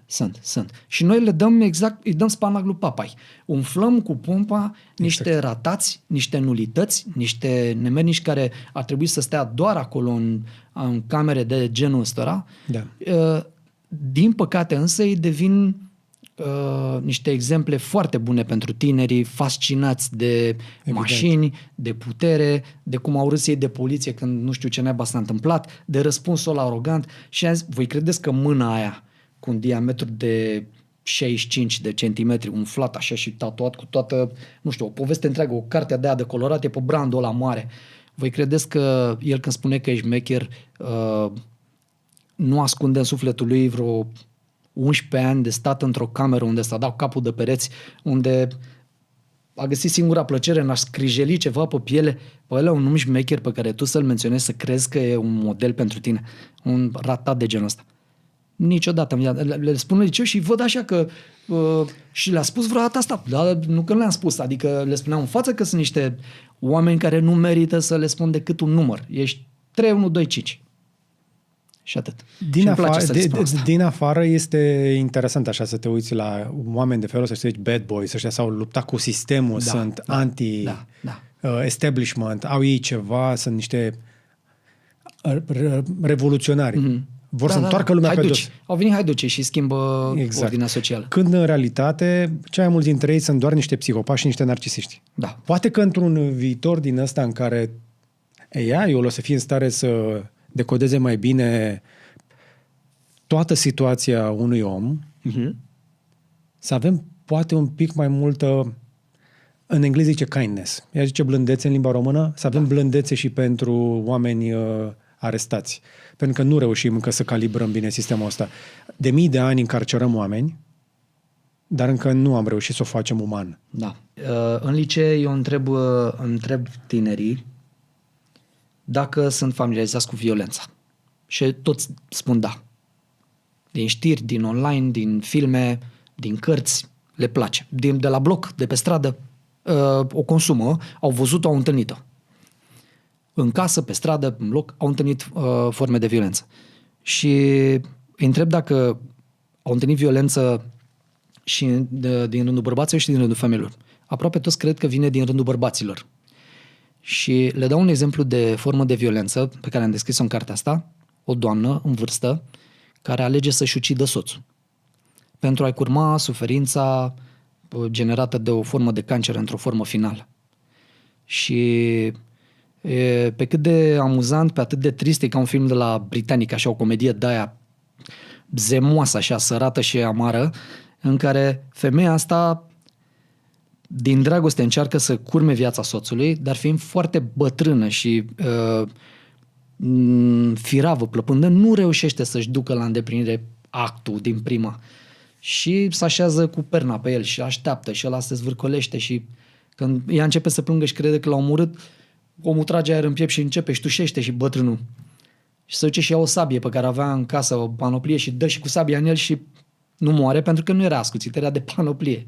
Și până la urmă ia un ciocan. Deci A durat mult chinul omului ăla și stai și te gândești, băi, era un act al unei soții căsătorită de 60 de ani, habar n-am cu acel om, încearcă din amabilitate să facă să-i curme suferința și duce la un dezastru, efectiv, la o crimă deșirată, așa, cu foarte multe etape. Și îi întreb pe tinerea, dacă ați fi judecători și ați întâlni o inculpată să zicem că ar fi făcut fapta asta și ar avea 85 de ani, să zicem, ipotetic, ar avea 85 de ani, ce pedeapsă i-ați da? 1 an? 10 ani? Pe viață? Pe dacă de pe viață te uiți la ce a zis, până moarți e gata. Cât să-i dai să fie stresul la psihic pentru ea, pentru ce a făcut, să înțeleagă ceva în asta. N-a avut niciodată cazier judiciar, n-a săvârșit niciodată o faptă penală. Cunoscută bine în societate, pe scară, în școală, cred că fusese profesoară, n-a greșit niciodată cu nimic. A ales să facă asta în folosul soțului și totuși a ieșit pe dos. Ce faci sub presiunea mediatică, tu judecător? Ce pedeapsă ai da? 20, 30, 20, 30. În licee aud sancțiunile astea. Pe viață. Și o fetiță de 15 ani din Sfântul Gheorghe și un copil din Oltenița îmi spun, dar nu poate fi internată o femeie ca asta, deci trebuie să o mai și condamn. Ce să facă în penitenciar femeia? Să tatueze? Asta și m-am gândit, băi, să știi că și eu mă duceam spre ani. Și eu aș fi dat 1 an, 2 ani, habar n-am, ceva să simtă. Și totuși, judecătorul n-aș putut să dea 1 an, pentru că presiunea, societatea spunea, băi, omor, nu te joci cu 1 an, că nu ai voie să faci asta. Da. Și e foarte mare stresul și pentru magistrat în momentul ăla. Așa e. Dar sunt atât de multe repere pe care trebuie să le aibă în vedere, tabloul ăla trebuie să fie atât de complex, încât îmi dau seama că e o meserie pe care n-aș vrea să o practic. Eutanasia asta, eutanasierea cuiva este o chestie foarte complicată, un subiect imposibil. Am urmărit și eu povestea celor din Elveția, clinica exact, respectivă. care a fost închisă în cele Da? Da. N-am știut. Până la urmă, din câte știu, i-au închis. Da. Hai să vorbim un pic de corupție. Cum arată corupția în sistemul de arest și reținere? Vorbesc volat cumva în carte despre frigiderul din arest. Și totuși întâlnesc situații în care arestații îmi spuneau că le dispare mâncare. Și într-adevăr, scoteai o cameră, era un singur frigider pentru 5 camere.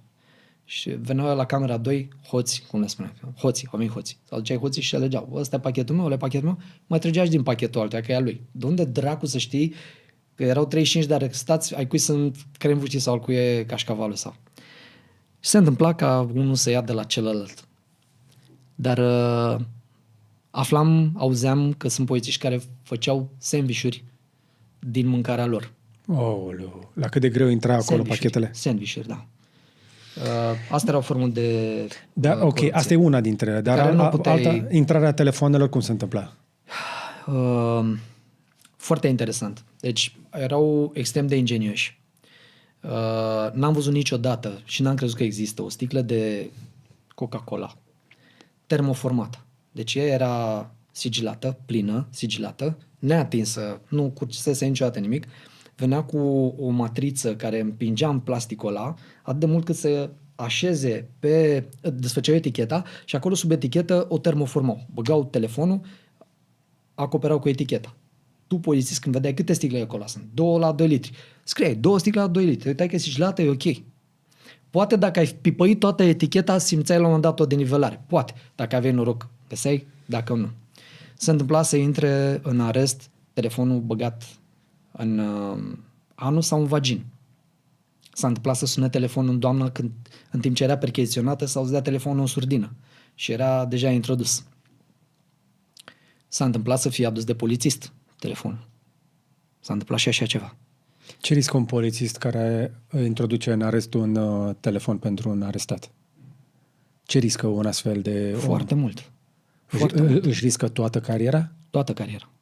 Și pe lângă asta, în funcție de informațiile pe care le poți avea ca procuror în dosarul respectiv, dacă el era destul de conectat la arestatul ăsta și știa că prin telefonul ăla omul ăsta încearcă să ascundă niște probe, să determine niște martori să schimbe declarațiile sau părți vătămate, atunci putea să fie reținut și Complicitate. arestat fără probleme. Și au fost. Și A fost situația unui comisar șef de la combaterea crimei organizate, care a fost arestat și se plângea că avea o mare nedreptate ce i s-a întâmplat, pentru că a fost arestat și condamnat pentru niște bipuri. Dar el participa la percheziții la niște familii foarte cunoscute din România și de câte ori apărea el în grupul respectiv, se dădea bip. Și bipul ăla alerta familia care urma să fie vizitată și când ajungeau mascații cu procurorii din DICOT și polițiștii, ostentativ îi aștepta cu cafeaua asta ca să-ți bagi joc de el, l-aștept și cu o oală de cafea să le dea la mascați o cană de cafea dacă tot au venit dimineața sau deranjat. Și i-au găsit, într-adevăr, i-au găsit Simul undeva în mașină ascuns și a primit mai mult de 7 ani pe câteva bipuri. E bine că nu sunt știute informațiile astea, pentru că altfel s-ar decredibiliza mult instituția. Dar trebuie să acceptăm că sunt oameni răi în orice instituție, în orice mediu privat sau public. Da. Sunt și oameni răi.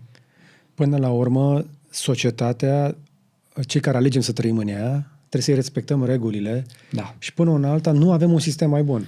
Și suntem datori să îmbunătățim chestia asta pe măsură ce aflăm despre lucrurile care nu sunt în regulă, să le reparăm pe cele pe care putem, nu? Și să le acceptăm pe cele care nu putem. Dar să le ovaționăm pe cele bune. Și să le apreciem și pe alea bune bune. sunt foarte bune, sunt sănătoase. A ajuns să vezi numai cazuri rele, destructive, pesimiste.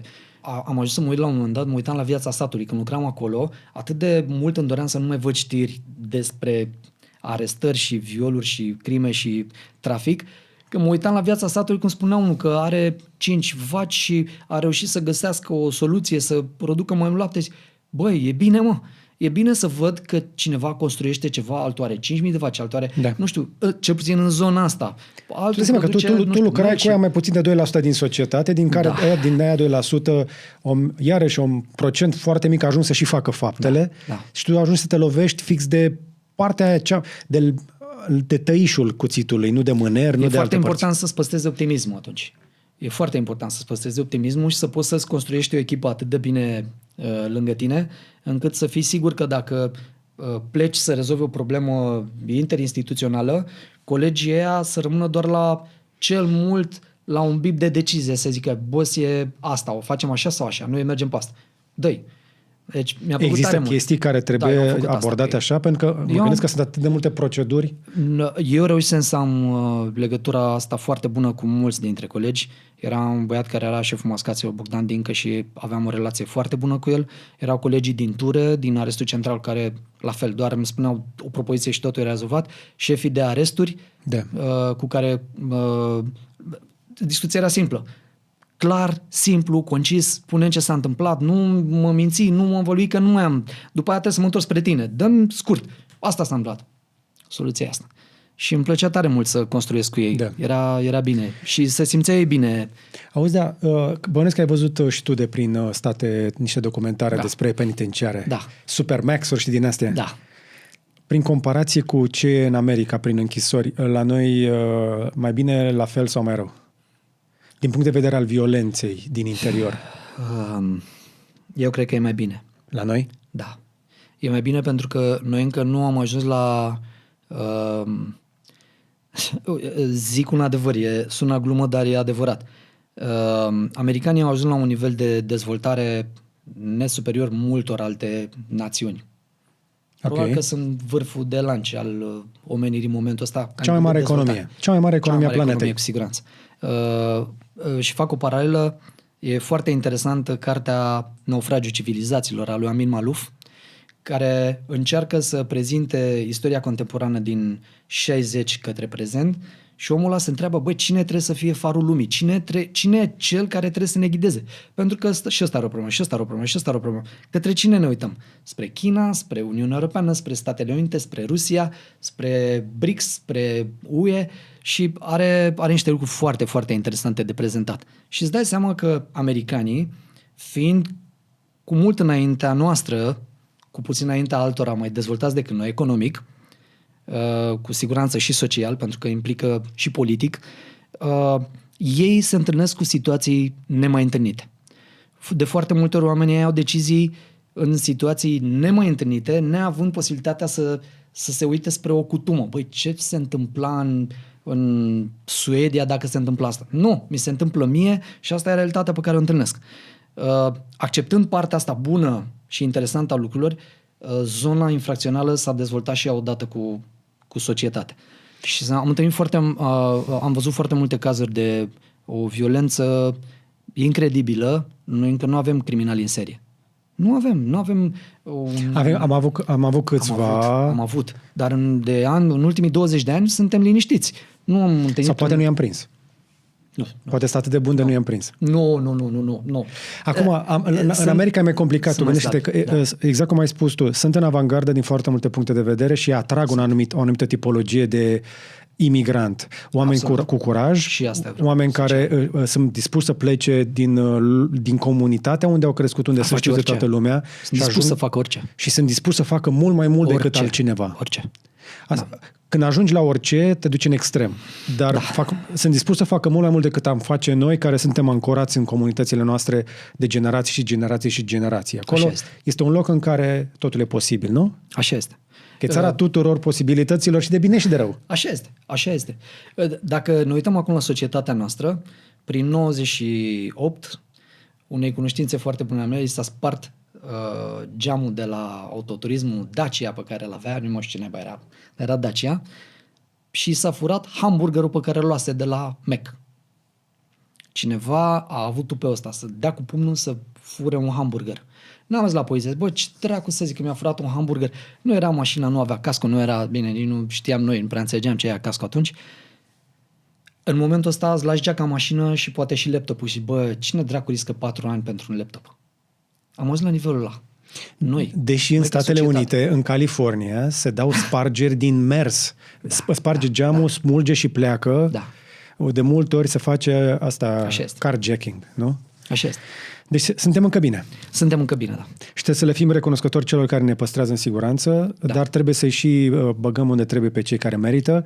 Și slavă Domnului, beciul domnesc încă mai sperie politicieni. Sperie, da. Este desperiat. Pentru că e desperiat. Este desperiat, da. Nu ar trebui să fie o cameră de tortură, dar ar trebui să fie un purgatoriu măcar. Eu cred că trebuie să rămână măcar un simbol. Da, purgatoriu, da, cu siguranță. E zona aia de tranzit. Chiar așa este. În a doua carte eu vorbesc despre asta, despre cum stai în arest și aștepți să fii judecat, să vezi dacă ai fost vinovat sau nevinovat. Dar așa se întâmplă și în purgatoriu. Sufletul ajunge într-o zonă de tranzit și așteaptă. Mă duc spre dreapta sau mă duc spre stânga? Exact. Cam așa e și beciul domnesc. El trebuie să rămână un simbol. Din păcate, un simbol al lucrurilor rele, dar ar fi bine să se transforme în ceva de conștientizare, nu știu, un simbol de conștientizare. Băi, nu e ok, nu e bine deloc. Nici în glumă nu e bine să... Știu că preotul mai intră pe acolo, dar psihologii poate ar să treacă mai des. Greu. Da. Dar poate mai vorbim despre asta. Marian Tudor, mulțumesc foarte mult pentru discuția asta. Una dintre preferatele mele de anul ăsta. Abia am început 2025. Și la mine e cea mai bună carte scrisă de mine, singura. Ești bun povestitor. Ești bun povestitor. Da, vă mulțumesc. E ok. Mulțumesc, George. Poate după discuția asta au curaj dintre cei care au trecut pe la beciul domnesc să vină să zică povestea aici. M-aș bucura să văd să stau de vorbă cu unii dintre ei. Chiar și pe cineva care vrea să spună o poveste frumoasă. Ar fi interesant. Mi recomanzi? Da, sigur. Uite, o să încerc să fac un obicei din chestia asta. Cei care trec pe aici o să mai recomande încă 3. Uite, așa facem pe It4, știi? Da, omul are niște povești. Ok. Sunt câțiva de care ai spus astăzi, pe care îi cunosc personal și le știu unele dintre povești în privat. Nicolae Popa. E un om foarte interesant. Sunt convins. Extrem de interesant. Toată România știa că femeiul e arhitectura lui Sorin Ovidiu Vântu și a Mariei Vlas și de fapt era un om cu 12 clase, cu o minte senzațională și chiar mă gândesc la scriu în carte despre Catch Me If You Can, în care e descrisă povestea adevărată unui falsificator și s-a ținut FBI-ul de capul lui mulți ani să-l identifice. Este și un film de succes. Senzațional film. Cu Leonardo DiCaprio și Tom Hanks. Da. Și ideea e că statul american are capacitatea și posibilitatea de a valorifica mintea ăluia după ce e prins. Îl aduce pe DiCaprio, pe cel falsificator, îl duce în laboratoarele FBI și împreună cu băncile americane găsesc împreună soluții ca instrumentele de plată să nu mai poată fi falsificate. Împreună. Iei un om cu o minte ca asta și zici cât îi dai? 15 ani. Ia-l. Fă ceva cu el. Ok, îl trimis să curețe cartofi și mai scazi o zi din pat. Da. Mi-ar plăcea să stau de vorbă cu un spărgător adevărat, iarăși să-mi povestească un pic câte ceva, pentru că mulți dintre ei încearcă să-și facă acest redemption, să-și răscumpere în fața societății fapta, spunând cu sinceritate de ce ar trebui să te păzești. Și una dintre chestiile, am mai spus chestia asta, o repet de câte ori e nevoie, 99% din spargeri se dau la uși descuiate. Încuiați-vă ușa dacă nu vreți să vă spargă. Da, sigur. Lăsați un bec aprins și mai scăpați de încă 4%, Sigur. da? Și așa mai departe. Sisteme. Exact. Alea sunt pentru... Deci, ajungi să te lupți cu ea care te vor ataca la pont. Sistemul de alarmă, să zic, mai descurajează încă 99% din ultimul procent, dar mai rămân aia care te vor da lovitura indiferent ce ai tu acolo. Cine vine la pont știe să dezactiveze. Da. Așa este. Plus că multe chestii sunt statistică. De cele mai multe ori este o rudă, este manajera, Așa este. este iubita, soția, soțul și așa mai departe. Da. Dar despre asta poate mai vorbim. Mi-ar plăcea foarte mult. Mi-ar plăcut mult aici. Îmi plac mult conversațiile astea pentru că am mulți prieteni în zona asta și sunt multe povești valoroase care trebuie spuse, nu doar astea de Și simple, așa, și adevărate. E cel mai important. Da. Încă o dată, Marian Tudor, mulțumesc. Între timp, tu ai ieșit la pensie sau ai plecat din poliție? Nu, eu am demisionat pentru că mi-am dat seama că poliția nu mai era ce îmi doream. Da. În 2014 noiembrie am demisionat și am ales să lucrez cu niște colegi de liceu. Ok. Și ei deja construiseră o firmă. Credeai că nu mai operezi ca un polițist. Tu ești antreprenor toată ziua. Da, acum de un deceniu. Da. Pentru că lucrasem în zona asta de investigații și apoi ultimii mei ani din Ministerul de Interne am petrecut în zona de control intern și audit și în poliție și în ANAF. Am lucrat un an jumate în Direcția Generală de Integritate, chiar în momentul în care ea a fost construită. Am participat la examenele celor care sunt acum în Direcția Generală Antifraudă. S-au dat examenele la mine în birou. Am fost cu colegii care am făcut o echipă frumoasă atunci, din ANI, din SRI, din poliție. Au fost din păcate, între timp, DGIP a devenit și un instrument politic pe aici pe acolo, dar asta chiar am scris asta și Da, văd că nu mi-au zis nimic, e bine, nici eu nu vreau să... Știi care e chestia? Că nu, chestiile care sunt adevărate nu prea le contestă nimeni de obicei, nu? Da. Încă o dată, Marian, mulțumesc, mult succes în business. Mulțumesc foarte mult. Vă mulțumesc și vouă dacă v-ați uitat. Dacă v-a plăcut ce ați văzut și ce puteți face, să apăsați pe butoane like, share, subscribe, încercați să deveniți membri dacă vreți și puteți să susțineți activitatea noastră de aici. Interviurile pe care le vedeți le oferim gratuit pe internet, dar au un cost, așa că apreciem orice fel de formă de susținere. Ai și niște linkuri pentru niște sponsori, știi tu ce poți să mai faci acolo, dar până data viitoare să vă fie numai bine.